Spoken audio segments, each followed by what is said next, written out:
কে বলে একা থাকা যায় না? ভুল।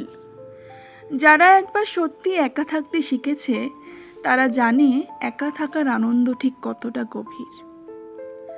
আসলে আমরা প্রত্যেকেই একা, এটাই কঠিন বাস্তব। তুমি মানো বা না মানো, সত্যিটা বদলাবে না। আমরা ঠিক ততটাই একা যতটা সেই মানুষটা যে রাস্তার ধারে ময়লা মেখে শুয়ে থাকে কিংবা বালি ব্রিজের ফুটপাথে গঙ্গার ধারে রাত কাটায়। আবার ততটাই একা সেই একাকী পথিক যার জীবনে কত ঝড় বয়ে গেছে, তবুও বেঁচে থাকার অদম্য ইচ্ছেটুকু তাকে প্রতিদিন নতুন করে বাঁচিয়ে রাখে।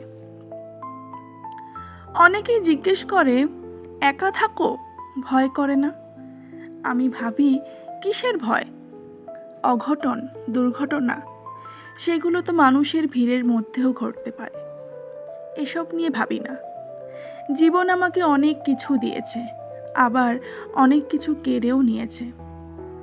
সব কিছুর মধ্য দিয়েই আজকের আমি। যখন মন চায় আমি নিজের ভেতর ফিরে যাই, বসে পড়ি লিখতে।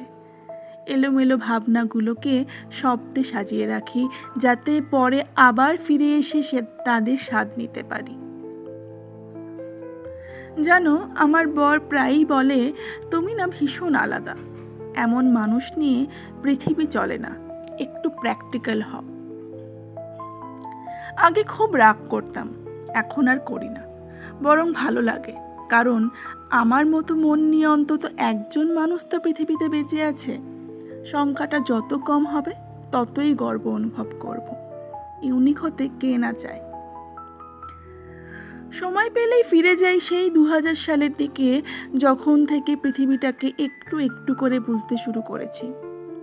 জীবনের অসংখ্য স্মৃতি আজও স্পষ্ট মনে আছে, সেগুলোই মাঝে মাঝে রিমাইন্ড করে দেখি। জীবনে যে কখনো ভাবিনি ইউনিভার্স তার অনেক কিছুই দিয়েছে, আবার এমন অনেক কিছু কেড়েও নিয়েছে যা হারানোর কথা ভাবিনি। কিন্তু এটাই তো জীবনের নিয়ম।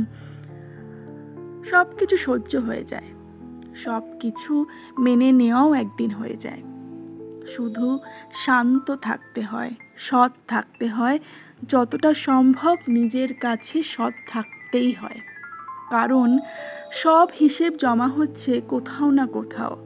তোমার প্রতিটা আচরণ, প্রতিটা চিন্তা, প্রতিটা কাজের হিসেব একদিন হবেই। আর সেই হিসেবের খরচও এ জীবনেই মিটিয়ে যেতে হবে। শেষ পর্যন্ত কিছুই